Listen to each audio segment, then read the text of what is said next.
পবিত্র কোরআনের কাছে যদি জানতে চাই তাহলে আমরা ইবাদতটা কিভাবে করব, যেই আল্লাহ আমাদেরকে ইবাদত করার জন্য বললেন, তাহলে ইবাদতটা কিভাবে হবে সেটা যদি আমরা জানতে চাই তাহলে কোরআন ঘোষণা করছেন, ইয়া আইয়ুহাল্লাযীনা আমানু আতিউল্লাহা ওয়া আতিউর রাসূল। আল্লাহ রাব্বুল আলামিন বললেন, হে ঈমানদারগণেরা, আতিউল্লাহ, তোমরা আমার আনুগত্য করো, ওয়া আতিউর রাসূল, এবং আমার রাসূলের আনুগত্য করো, ওয়া উলিল আমরি মিনকুম, এবং তোমাদের সমাজে যেই ব্যক্তি কোরআন মানে, হাদিস মানে এবং সেটা মেনেই সমাজ পরিচালনা করার চেষ্টা করে, এই ব্যক্তিকেও মানা তোমাদের জন্য আমি ফরজ করে দিলাম। সুবহানাল্লাহ বাড়ি যেয়ে বলবেন নাকি? আরো জোরে বলুন সুবহানাল্লাহ। আমার ভাইরা, তাহলে সর্বপ্রথম যদি আমরা ইবাদত করতে চাই তাহলে আল্লাহ রাব্বুল আলামিনের আনুগত্য করার কথা বলেছেন, কিন্তু সেই আল্লাহর আনুগত্য করতে গিয়ে আমাদের অনেক বাধা বিপত্তি অনেক কিছুই আসবে, এটাই স্বাভাবিক। তার কারণ হলো যুগে যুগে যত নবী রাসূল আল্লাহ রাব্বুল আলামিন প্রেরণ করেছেন, এই নবী রাসূলের বিপক্ষে বাতিল শক্তি অবস্থান করেছে এবং তাদের কাজ ছিল হক পথের মানুষগুলিকে ভ্রান্ত পথ দিয়ে তাদেরকে পথভ্রষ্ট করা, ঠিক কিনা আমার ভাইয়েরা?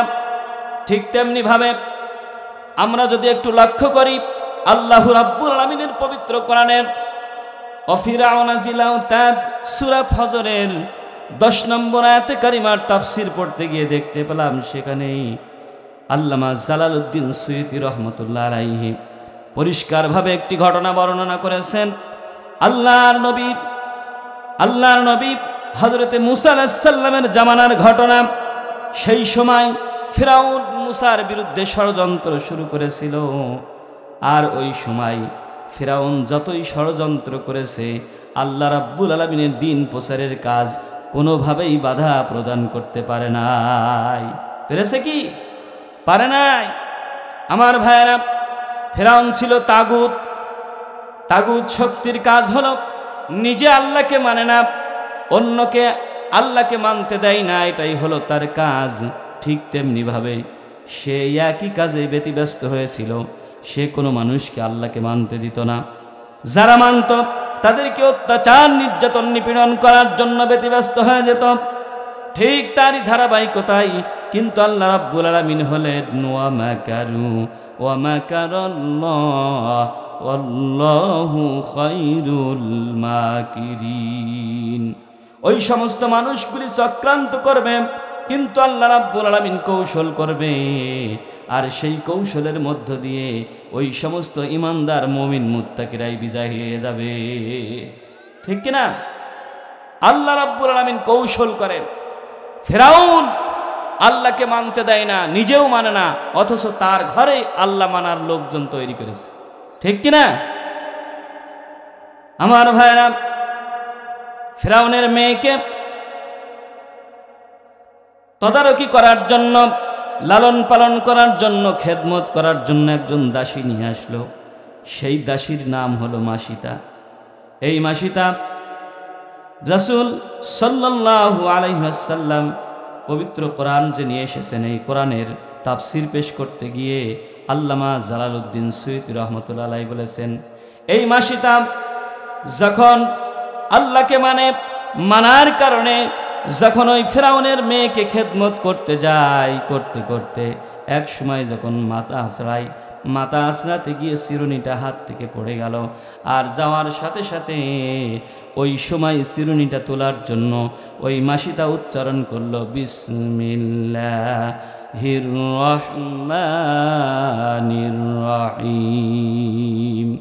এই বলে যখন চিরুনিটা উত্তোলন করলাম, করার সাথে সাথে যখনই ওই মাসিতার এই আল্লাহর কথা, আল্লাহর গোলামি করার কথা, বিসমিল্লাহির রহমানির রহিম বলা যখনই শুনলাম, সাথে সাথে ফিরাউনের মেয়ে দৌড়াতে দৌড়াতে যে বলে, বাবা তুমি কি কাজ করেছো, কি কাজ করেছো? মানুষদেরকে তুমি ডাক দাও যেন ওই সমস্ত তন্ত্র মন্ত্র অন্যদিকে না যাই, শুধুমাত্র তোমার গোলামি করবে, তোমার কথা মতো চলবে। এই জামানার কোনো ব্যক্তি তোমার কথার বাইরে চলবে না, অথচ তোমার ঘরের মধ্যেই কাল সাপ দুধ কলা দিয়ে পুষে রেখেছ। কি বললেন? তোমার ঘরের মধ্যেই কাল সাপ তুমি পুষে রেখেছ। ফেরাউন বলছে ব্যাপারটা কি? ব্যাপার হলো এটাই, যেই দাসীকে রাখা হয়েছে এই দাসী আমার মাথা আশ্রাতে গিয়ে সাথে সাথে চিরুনিটা পড়ে যায়, আর চিরুনিটা তোলার সময় সে ডাক দিয়ে বিসমিল্লাহির রহমানির রহিম বলে উচ্চারণ করে। আর এটা করার পর আমি বুঝতে পারলাম সে তোমাকে মানে না, তোমার গোলামিত্ব মানে না, তোমার কোনো কিছুই মানে না। তুমি যেই পথে চলতে বলো সেই পথে চলে না। সাথে সাথে ফেরাউন তার লস্কর দিয়ে সাথে সাথে মাসিতাকে ডাক দিল, ও মাসিতা এদিকে আসো। ব্যাপার কি? তোমার এত বড় স্পর্ধা, তুমি কি কারণে আজকে তুমি আমাকে মানো না? তুমি কার উপাসনা করতে চাও, কার গোলামি করতে চাও? আমার খাও, আমার পরো, আমার জায়গায় থাকো, অথচ তুমি এই কাজ করো মনে মনে। আজকে তোমার সাইজ করার জন্য আমি প্রস্তুত হয়ে গেছি। আমার ভাইয়েরা, এই কথা যখন ফেরাউন তাকে ডেকে ডেকে বলল, বলার সাথে সাথে আবার যখন পুনরায় জিজ্ঞাসা করে, কথা বলো না, তুমি বলো দেখি কার গোলামি করো তুমি? মাসিতা বলে, আমি ওই ব্যক্তির গোলামি করি যেই ব্যক্তিটি এই বিশ্বের আকাশ সৃষ্টি করেছেন, জমিন সৃষ্টি করেছেন, বৃক্ষ তরুলতা যা কিছু আছে সমস্ত কিছুই আমার আল্লাহ রাব্বুল আলামিন সৃষ্টি করেছেন। আমাকে সৃষ্টি করেছেন, তোমাকেও সৃষ্টি করেছেন। সেই আল্লাহ রাব্বুল আলামিন, আমি তাকে ব্যতীত অন্য কাউর গোলাম করতে চাই না। সুবহানাল্লাহ বলবেন না? আরো জোরে বলুন সুবহানাল্লাহ। মাসিতা ভয় পায় না, কারণ হলো ভয় না পাওয়ার কারণ হলো একটাই, এক আল্লাহকে যারা ভয় করে তারা কোনো অপশক্তিকে ভয় করে না, তারা কোনো তন্ত্র মন্ত্র ভয় করে না, তারা হুমকি ধামকি ভয় করে না। তাদের ভয় শুধুমাত্র কেবলমাত্র এক আল্লাহ রাব্বুল আলামিনের। সেই জন্য যাদের ভিতরে ঈমান থাকবে, এই ঈমানদারেরা কোনো হুমকি ধামকি ভয় করবে না।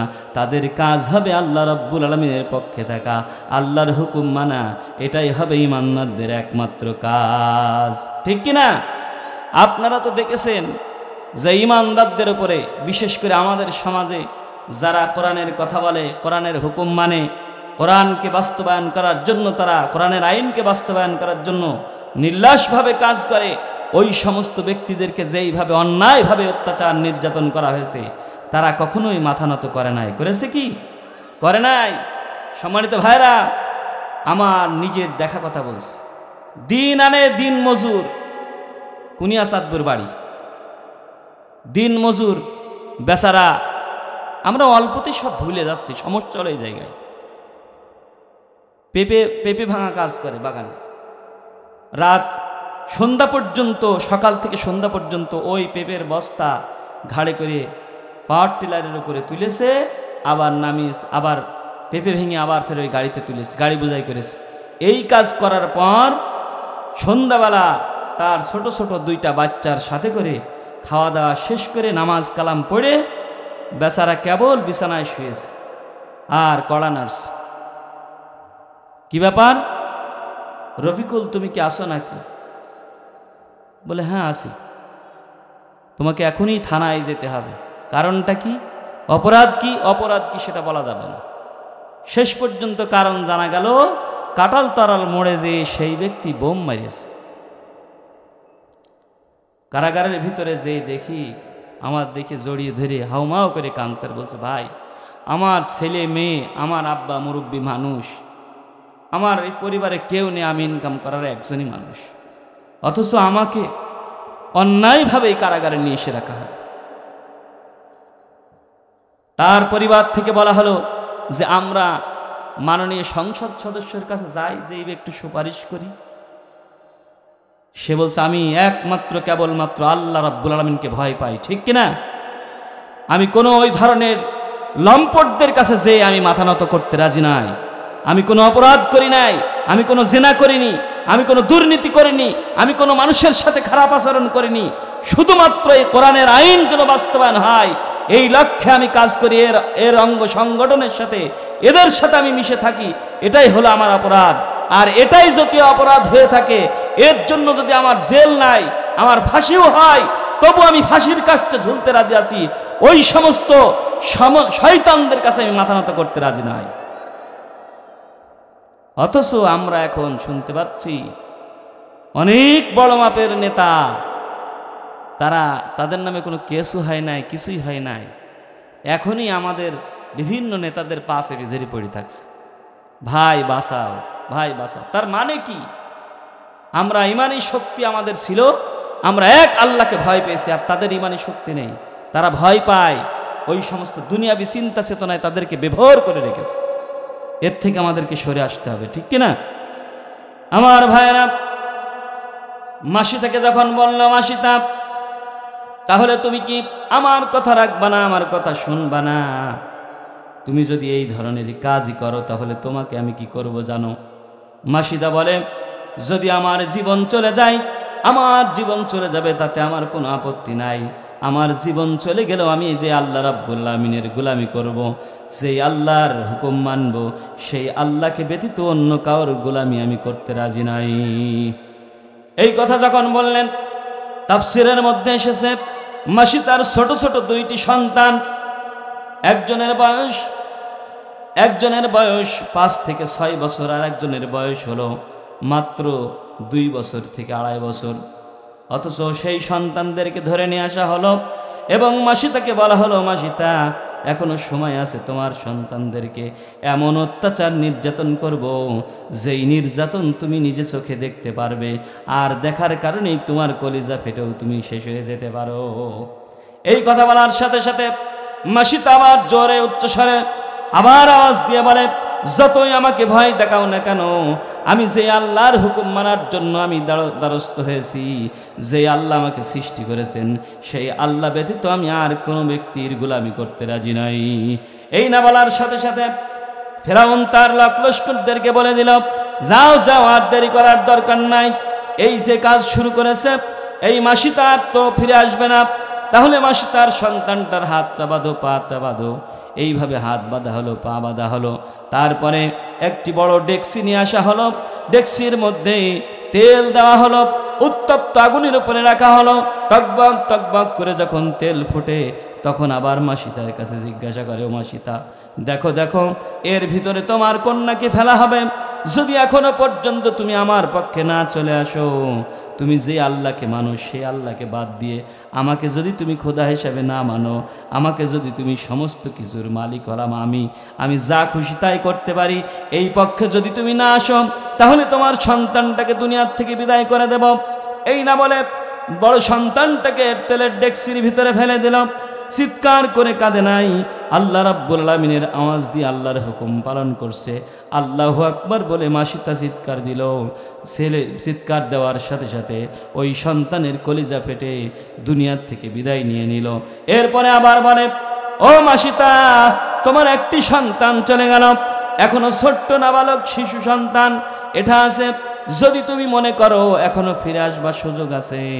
মাসিতা বলে, না না, আমার সন্তান চলে যাবে, আমার সব কিছু চলে যাবে, আমার পৃথিবীর সমস্ত আত্মীয় স্বজন যদি চলে যায় আমার কোনো আপত্তি নাই, কিন্তু আমি মাসিতাও যদি দুনিয়ার থেকে বিদায় নিই তাতেও আমার কোনো আপত্তি নাই।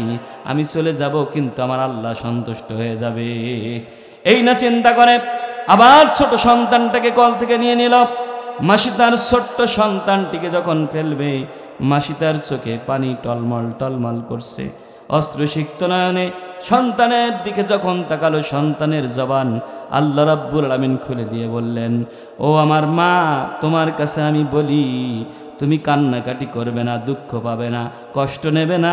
তার কারণ হলো, আমি দেখতে পাচ্ছি এই তেলের ডেকসির ভিতরে যদি আমাকে ফেলে দেয়, আমি দুনিয়ার থেকে চলে যাব, আর জান্নাতের ভিতরে যে তোমার সাথে আমার সাক্ষাৎ হবে। আরো জোরে বলুন সুবহানাল্লাহ। আমার ভাইয়েরা, এর মানে হলো আপনাকে আমাকেও পরীক্ষার সম্মুখীন হতে হবে। আল্লাহকে যদি মানতে হয়, আল্লাহর হুকুম যদি মানতে হয়, পরীক্ষা দিতে হবে। এর পরবর্তী সময়ে মাসিতার ছোট্ট সন্তানটাকে দুনিয়ার থেকে বিদায় করে দিল। এরপরে আবার মাসিতাকে বলল, এবার তোমার পালা। তারপরেও মাসিতা কোনোভাবেই তার কাছে মাথা নত করে নাই, শেষ পর্যন্ত তাকেও দুনিয়ার থেকে বিদায় করে দিল। আর এর থেকে শিক্ষা এলো এটাই, আমরা যদি আল্লাহকে মানতে চাই, আল্লাহর হুকুম যদি পালন করতে চাই, তাহলে আমাদেরকেও এইভাবে করে অত্যাচার নির্যাতনের সম্মুখীন হতে হবে। কিন্তু আমরা যখন ধৈর্য ধরে থাকবো, আল্লাহ রাব্বুল আলামিনের পক্ষ থেকে আমাদেরকেও সাহায্য আসবে। ঠিক কিনা আমার ভাইরা? সেজন্য আল্লাহকে যদি মানেন, তাহলে এরকম কষ্টদায়ক যন্ত্রণাদায়ক বস্তু, এরকম যন্ত্রণাদায়ক কোনো কিছু আপনার সামনে আমার সামনে আসবে, এটা তো শুধুমাত্র আমার বানানো কথা নাই। আল্লাহ রাব্বুল আলামিন নিজেই তার কোরআনের মধ্যে বলেছেন, আহাসিবান নাসু আইয়ুতরাকু আইয়াকুলু আমান্না ওয়া হুম লা ইউফতানুন। মানুষেরা কি মনে করে নিয়েছে তারা কোনো পরীক্ষা দেবে না, ঈমান এনেছে এই কথা বলেই পার পেয়ে যাবে? কখনোই না, কখনোই না। তাদেরকে অবশ্যই পরীক্ষার সম্মুখীন হওয়া লাগবে। ঠিক কিনা? এটা কার কথা? আরো জোরে বলুন আমার ভাইরা। আমার কথা আপনারা বুঝতে পারছেন তো নাকি? আসলে আমার মনে হচ্ছে যেন আপনাদের গ্রামের মানুষ খুব আরামপ্রিয় মানুষ। যদি একটু অসুবিধা হয়তো তাহলে আমার মনে হয় এই মাহফিলে এসে একটু বসতো। যদি বলেন কিভাবে, এক হুজুর ওয়াজ করেছে যে মসজিদের ভিতরে শুক্রবারের দিন বয়ান চলছে, হুজুর বলছে যারা সর্বপ্রথম যেই ব্যক্তি মসজিদে নামাজ পড়তে আসবে, আল্লাহ রাব্বুল আলামিন তার আমল নামায় একটি উট কুরবানির সওয়াব দেবে। তো এক যুবক শুনে মনে মনে ভেবেছে, যাক বয়ান তো একটা শুনলামই, আল্লাহর রহমতে আগামী জুমায় সবার আগে এসে উট কুরবানির সওয়াবটা নেব। এই বলে পরের জুম্মায় বেচারা এসে দেখে এক মুরব্বী চাচা বসে। বলে কি ব্যাপার, আসলাম এত তাড়াতাড়ি, আজান হইল না এখনো, আর মুরব্বী আজানের আগে এসে বসে আছে, ব্যাপার কি? এই বলার পর পরের জুম্মায় আবার চিন্তা করেছে আজকে আমি অন্তত পক্ষে 12টার সময় যাব। 12টার সময় যেই দেখছে চাচা বসা, এবারও তো ফেল মারলাম। পরের জুমায় চিন্তা করেছে যে আরও আধা ঘন্টা আগে যাব, যেই দেখছে তাও চাচা বসা। জিজ্ঞাসা, চাচা আমি তো ফেল মেরে যাচ্ছি সব কাজে। কেন বাপ? বলছে ফেল মারছি, আমি আজ 3 জুম্মা ধরে 4 জুম্মা ধরে চেষ্টা করছি যে উট কুরবানির সওয়াব নেব, তো সওয়াব তো সব তোমার খাতায় চলে গেল, আমি তো নিতে পারলাম না বাপ, কি করলি পাওয়া যাবে বলেন দিনি? তখন চাচা বলছে, বাপ তুমি কি বিয়ে করেছো? বলছে হ্যাঁ করিস। বলছে যদি বিয়ে করে থাকো তাহলে তোমার পরামর্শ হলে এই, তুমি আর একটা বিয়ে করবা, তাহলে উট কুরবানির সওয়াব তুমি পাবা। তখনও পাড়ি যে চিন্তা ভাবনা করেছে, চাচা তো একটা বুদ্ধি দিয়েছে, বিয়ে আর একটা করেছে। পরে জুমায় চাচা এসে দেখে, মুরব্বী চাচা এসে দেখে যে বাবাজি বসা। কি ব্যাপার বাপ আজকে এত তাড়াতাড়ি? বলছে বুদ্ধি দিয়ে গেলেন আপনি, যার একটা বিয়ে করো। তাই বিয়ে করেছি, তাই জন্য আমি এসেছি। বলছে কিভাবে আসলে বিয়ে করলি? বলছে বিয়ে করে চাচা রাত থেকে যে 2 দিক থেকে গোতানি শুরু করেছে, আমার এত ঝঞ্ঝাট মার্কা সংসারের মধ্যে এই জ্বালা যন্ত্রণা সহ্য না করতে পেরে ফজরের নামাজ পড়ে এখানে একটু গা গড়া দিয়ে শুয়েছি, আর চিন্তা করেছি বাড়ি আর যাওয়ার দরকার নেই, একবারে জুমার নামাজ পড়েই যাব। এখন বিষয়টা হলো এই যে আপনাদের গ্রামের মানুষের এরকম ঝঞ্ঝাট নেই, এই কারণে এই মাহফিলে তারা আসছে না। বাড়ি খুব শান্তিতে আছে। কি বলেন? শান্তিতে আছে না? আছে। এই কারণেই তারা এখানে আসেনি। যদি আমার মা বোনরা একটু চাঙ্গা হইতো যে তোমার আজকে থেকে একটু ভাত বন্ধ করলাম, তুমি মাহফিলে যাও, তাহলে হয়তো বা হয়তো। ঠিক কিনা? আমার মা বোনদের ভয় আছে ভিতরে যে এই গ্রামের লোক সব অন্য দলের লোক, তো আমরা জানি এলাকার ভিতরে ফার্স্ট, কিন্তু আমরা চাচ্ছি আগামী দিন যেন হয় লাস্ট। ঠিক কিনা? সেটাই হবে আশা করছি।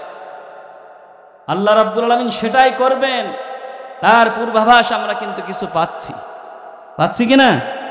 পাচ্ছি। এখানে অনেক তরুণ যুবকেরা আছে, আমি যেহেতু যুব বিভাগের দায়িত্ব পালন করি, আমার অনেক যুবক ভাইরা আছে, তাদের ডাকলেই যেভাবে সাড়া তারা দিচ্ছে, তাতে করে বোঝা যাচ্ছে আগামী দিন কোরআনের দিন। ঠিক কিনা? আগামী দিন টুপিওয়ালাদের দিন।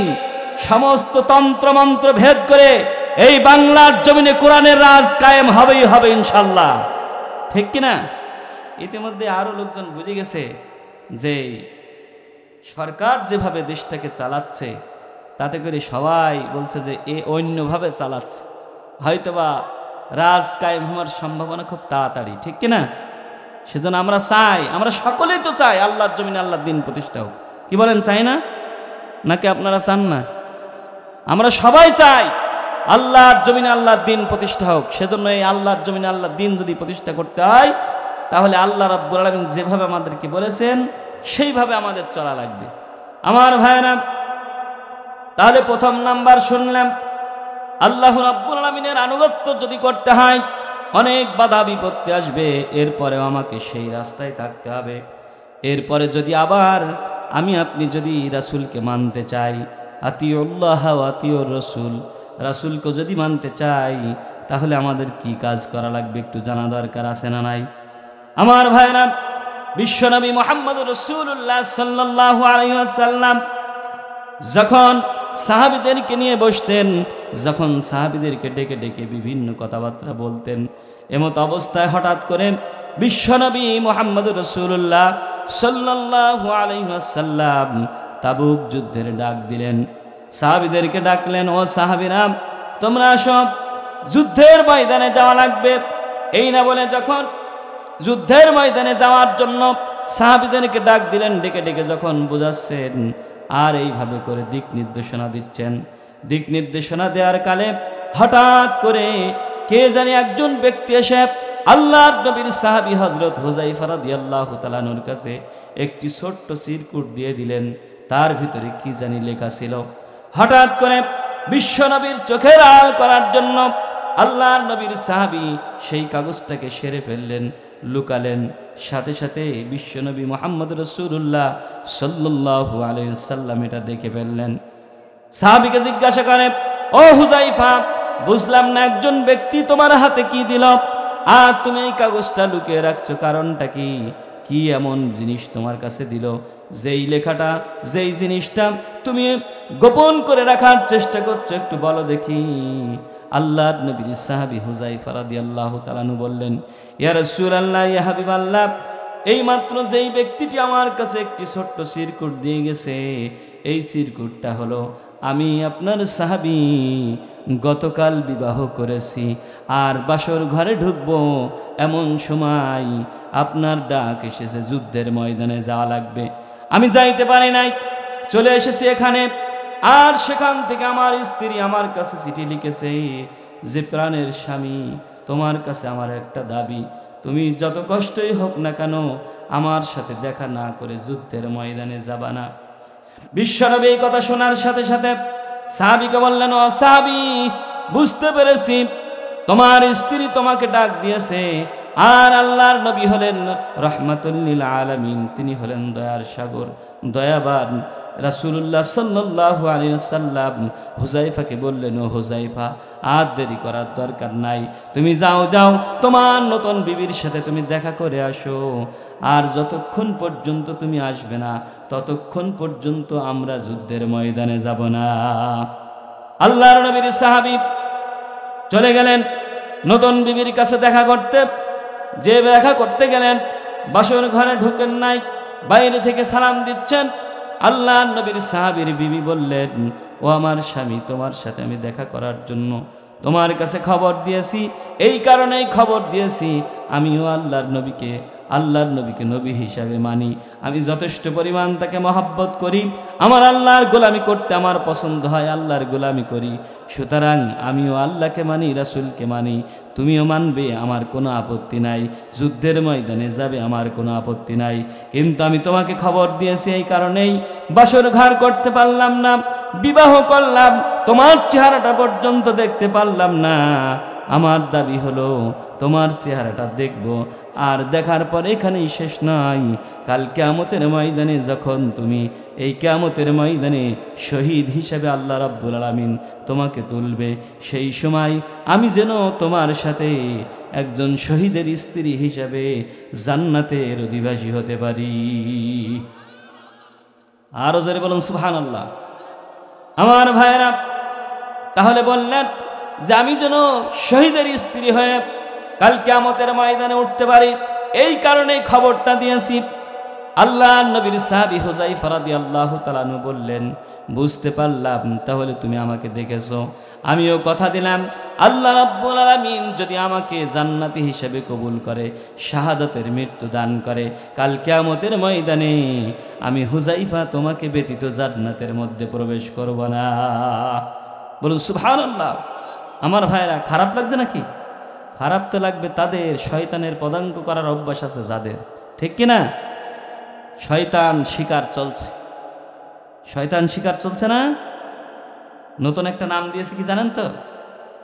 আমাদের যে সমস্ত এলিট ফোর্স যারা আছে, বিশেষ করে র্যাব, বিজিবি, তারপরে আপনার অন্যান্য যে সমস্ত আর্মি, সেনাবাহিনীর লোকজন যারা যৌথ বাহিনী এক কথায় উল্লেখ করা হয়েছে, এই যৌথ বাহিনী নতুন করে অপারেশন যে শুরু করেছে, সেই অপারেশনের যে নামটা দিয়েছে সেই নাম কি জানেন তো আপনারা? হ্যাঁ, জানেন না? Devil hunt. কি দিছে? Devil hunt. ডেভিল মানে শয়তান, হান্ট মানে শিকার করা। শয়তান শিকার শুরু হয়েছে। কি বলেন? শয়তান শিকার করা শুরু করেছে। এই নামটা নিয়ে অনেকের চুলকানি শুরু হয়েছে। এই নাম শয়তান শিকার করা, এই নাম কোথার থেকে পেল? তার কারণ আমাদের দেশ তো চলে লেনিন, কালমার্স, দারউইন, মাও সেতুংয়ের মতবাদে, ঠিক কিনা? কিন্তু আমরা চাচ্ছি যে আল্লাহর কোরআন দিয়ে এই রাজ কায়েম করা হবে, ঠিক কিনা? তাহলে এই শয়তানের কথা তো আছে কোরআনের মধ্যে, নাকি বলেন? তাহলে এই কোরআনের কথা কোথার থেকে আসলো? এই গুটি চাল চলছে কোথার থেকে? আমার আপা যতই হাকুস পাকুস করুক না কেন, কোনো লাভ নাই, বরঞ্চ কর্মীদের বিপদ ডেকে দিচ্ছে, ঠিক কিনা? একটু সাবধান হয়ে যান, কোনো লাভ হবে না। তার কারণ এই কোরআনের ময়দানে, এই বাংলার জমিনে কোরআনের পাখিরা রক্ত দিয়ে গেছে। রক্তের বদলা স্বরূপ আল্লাহ রাব্বুল আলামিন দেখিয়ে দেবেই ইনশাল্লাহ, ঠিক কিনা? সেজন্য ভয় পাওয়ার কোনো কিছু নেই। যতই চক্রান্ত করুক না কেন, বর্তমান যুগের যুবক তরুণেরা একেবারে উদ্বুদ্ধ হয়ে আছে। 16-17 বছর ধরে তারা জীবনে ভোট দিতে পারে নাই, আগামীতে দেবে। তাদের ব্যাপক আগ্রহ, উদ্দীপনা। সেজন্য তারাও চাচ্ছে না যে অন্তত পক্ষে চোরের ভয়তে উঠলাম গাছে, ভূত বলে এবার পাইছি কাছে, এই কাজটাও যেন না হয়, ঠিক কিনা? এই কাজও যেন না হয়। আমরা সকলেই মিলেমিশে যেইভাবে বসবাস করেছি, ঐক্যবদ্ধভাবে, সে যেই হোক না কেন, তার পক্ষে, কোরআনের পক্ষে আমরা থাকতে চাই, ঠিক কিনা? আমার ভাইরা, তাহলে এখন ওদের মাথা ব্যথা শুরু হয়েছে যে এই নাম ওরা পেলে কোথায়? এ কথা সবার কানে কানে চলছে। বিশেষ করে যারা আমলাতন্ত্রের ভিতরে যারা আছে, আমলারা যারা আছে, তাদের ভিতরে এটা ঢুকেছে বেশ। তাহলে এরাই তো চালাচ্ছে, চালাবে, খুব তাড়াতাড়ি দেখতে পাবেন ইনশাল্লাহ। আল্লাহ কবুল করুক, সকলেই বলুন আল্লাহুম্মা আমিন। আমার ভাইরা, হুযায়ফা রাদিয়াল্লাহু তাআলা আনহু স্ত্রীর কাছে দোয়া নিলেন। শেষ পর্যন্ত আমার বিশ্বনবীর কাছে চলে আসলেন, এসে বললেন, ইয়া রাসূলুল্লাহ, ইয়া হাবিবাল্লাহ, আমি হাজির হয়ে গেছি। রাসূল সাল্লাল্লাহু আলাইহি ওয়াসাল্লাম যুদ্ধের ময়দানে গেলেন। যুদ্ধের ময়দানে যাওয়ার সাথে সাথে কাফের মুশরিকদের সাথে যখন শুরু হয়ে গেল যুদ্ধ, বিশ্বনবীর সাহাবী দুনিয়ার থেকে বিদায় নিলেন। আল্লাহর নবী, বিশ্বনবী যখন ওই সমস্ত সাহাবীদের লাশগুলো আস্তে আস্তে করে এক জায়গায় করছিলেন আর সমস্ত লাশগুলোর দিকে তাকাচ্ছিলেন, এমত অবস্থায় হুযায়ফা রাদিয়াল্লাহু তাআলা আনহুর কাছে গেলেন, যে বিশ্বনবী তার লাশটাকে নিয়ে মাথাটা উঁচু করে উরুর ওপর রেখে তার দিকে তাকায় আর চোখ দিয়ে পানি ঝরায়। এই না দেখে হযরতে জিবরাইল আলাইহিস সালাতু ওয়াস সালাম এসে বলেন, ইয়া রাসূলুল্লাহ, ইয়া হাবিবাল্লাহ, আপনি কি কারণে কাঁদছেন? এতগুলি লাশ পড়ে আছে, কোনো লাশ ধরলেন না, এই লাশটাকে ধরে নিয়ে আপনি কাঁদছেন, কারণটা কি? রাসূল সাল্লাল্লাহু আলাইহি ওয়াসাল্লাম বললেন, ও জিবরাইল ভাই, তুমি যদি জানতে আমার হুযায়ফা কত বড় ত্যাগ স্বীকার করেছে, এই কথাটা যদি তুমি জানতে পারতে, তোমার চোখ দিয়েও পানি ঝরতো। এই কথা বলার সাথে সাথে আল্লাহর নবী, বিশ্ব নবী বললেন, আমার হুযায়ফা ছিল নতুন বর। হুযায়ফা বিবাহ করেছে, আর বিবাহ বন্ধনে আবদ্ধ হওয়ার পরে রাত্রেবেলা কেবল বাসর ঘরে ঢুকবেন, আর ওই সময় আমার ডাক এসেছে, আমার বাক্য শুনতে পেয়েছে, রাসূল ডেকেছে, যুদ্ধের ময়দানে যাওয়া লাগবে। আর এই কারণেই আমার হুযায়ফা বাসর ঘরে যায় নাই। শেষ পর্যন্ত তার বিবি চিঠি লিখেছে, পত্র লেখার পর দেখা করেছে, সাক্ষাৎ করেছে, কথা বলেছে, তার সাথে কোনো প্রেম নিবেদন করে নাই। শেষ পর্যন্ত সে যুদ্ধের ময়দানে চলে এসেছে। আর যুদ্ধের ময়দানে আসার পরেই ওই সমস্ত কাফের মুশরিকদের আঘাতে আমার হুযায়ফা দুনিয়ার থেকে বিদায় নিয়েছে। এই কারণেই আমি রাসূলের চোখ দিয়ে পানি ঝরছে। হযরত জিবরাইল আলাইহিস সালাম বললেন, ইয়া রাসূলুল্লাহ, ইয়া হাবিবাল্লাহ, আপনি একটু লক্ষ্য করে দেখুন, উপরের দিকে তাকিয়ে দেখুন। আর এই হুযায়ফার জন্য, এই কারণেই তো হুযায়ফার জন্য একজন নাই, দুইজন নাই, 70 জন হুর গেলেমা, তার চাইতেও অধিক পরিমাণ হুর গেলেমা অপেক্ষা করছে কখন হুযায়ফা জান্নাতের দিকে অগ্রসর হবে। আজকে আর বলার দরকার নেই সুবহানাল্লাহ, কালকে বললে হবে নাকি? আপনাদের যা অবস্থা, তাতে করে শীত মনে হচ্ছে আপনাদের লেগেছে। শীত মেদ সব দৌড় মারবে এমনি, যদি আওয়াজ একটু জোরে দেওয়া যায়। একটু দেখি তো, আওয়াজ দেন তো, লিল্লাহি তাকবীর।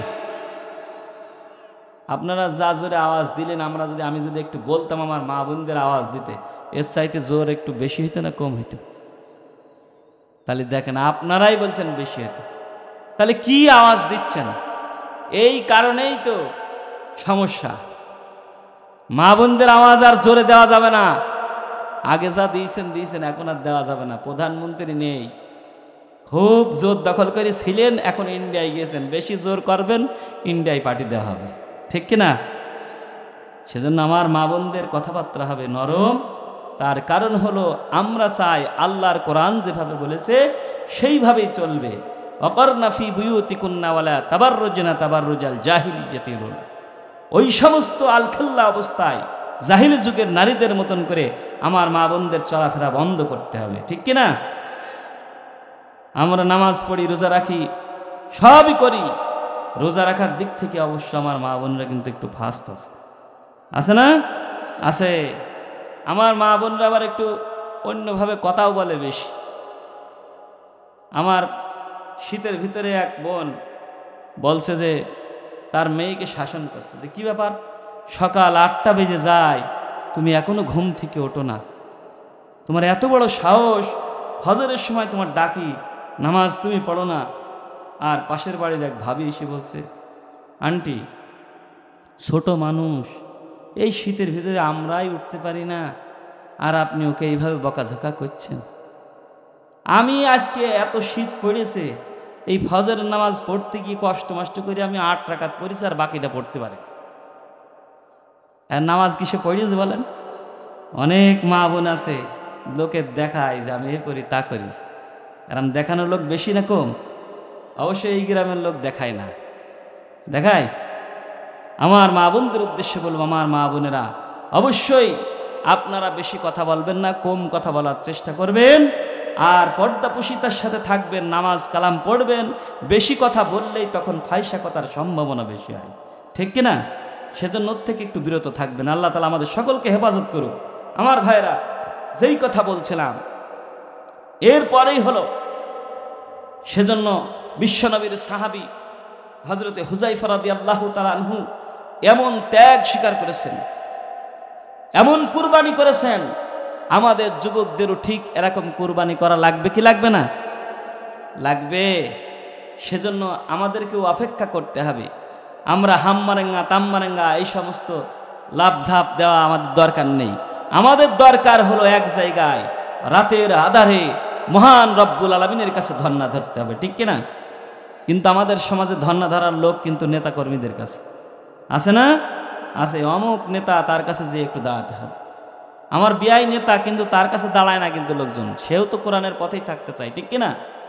যদি তাই না হতো তাহলে কোরআনের সভাপতি হতো না, কোরআনের মঞ্চের, ঠিক কিনা? আমরা সকলেই চাই আমাদের সমাজটাকে পরিবর্তন করতে। এক বাক্যে যদি সেটা না বিদায় করা হতো না, ঠিক কিনা? স্বৈরাচারকে তো আমরা বিদায় করেছি একটাই কারণ, যেন এই সমাজে কোনো মানুষ ইনসাফ ভিত্তিক চলতে পারবে না, এই কাজ যেন না হয়। একজন গরিব মানুষ তার সমাজে যে দায়িত্ব আছে সেই দায়িত্বটা সঠিকভাবে পাবে, তার যে চা পাওয়া আছে সেই চা পাওয়াটা সে পাবে, তার পাওনা যতটুকু সে পাবে সঠিকভাবে বুঝ করে পাবে, এটাই আমরা চাই। কিন্তু দেখা যাচ্ছে আপনার সন্তান লাখ লাখ টাকা খরচ করে পড়ালেখা করালেন, আবার টাকার বস্তা নিয়ে নেতাদের সামনে যে দাঁড়াতে হচ্ছে, দাঁড়ে দাঁড়ে ঘুরতে হচ্ছে। এটা তো আমার কোরআন বলে নাই। বলেছে কি? বলে নাই। বিশ্বনবী মুহাম্মদ রাসূলুল্লাহ সাল্লাল্লাহু আলাইহি ওয়াসাল্লামের কাছে আল্লাহ রাব্বুল আলামিন জানিয়ে দিয়েছেন, হুয়াল্লাযী আরসালা রাসূলাহু বিল হুদা ওয়া দীনিল হাক্কি লিইয়ুযহিরাহু আলাদ-দীনি কুল্লিহি ওয়ালাউ কারিহাল কাফিরুন। আল্লাহ রাব্বুল আলামিন বললেন, সমস্ত তন্ত্র মন্ত্র পরিবর্তন করে আমার জমিনে আমার দিন প্রতিষ্ঠা হবে। আর এই প্রতিষ্ঠা করতে গিয়ে কিছু সংখ্যক লোকের খারাপ লাগবে, আর তারাই হলো ওই সমস্ত ব্যক্তি, তারাই হলো কাফেরদের অন্তর্ভুক্ত। ঠিক কিনা বলুন? দিন প্রতিষ্ঠা করার কাজ যখন করবেন তখন কিছু লোকের রাগ ঝাল অনেক কিছুই হবে, হবে কি না? হবে। তাহলে সেদিক থেকে আমাদের একটু সরে আসতে হবে। আমরা আল্লাহর রাসূলের আনুগত্য করতে চাই, আল্লাহর হুকুম পালন করতে চাই আমার ভাইয়েরা।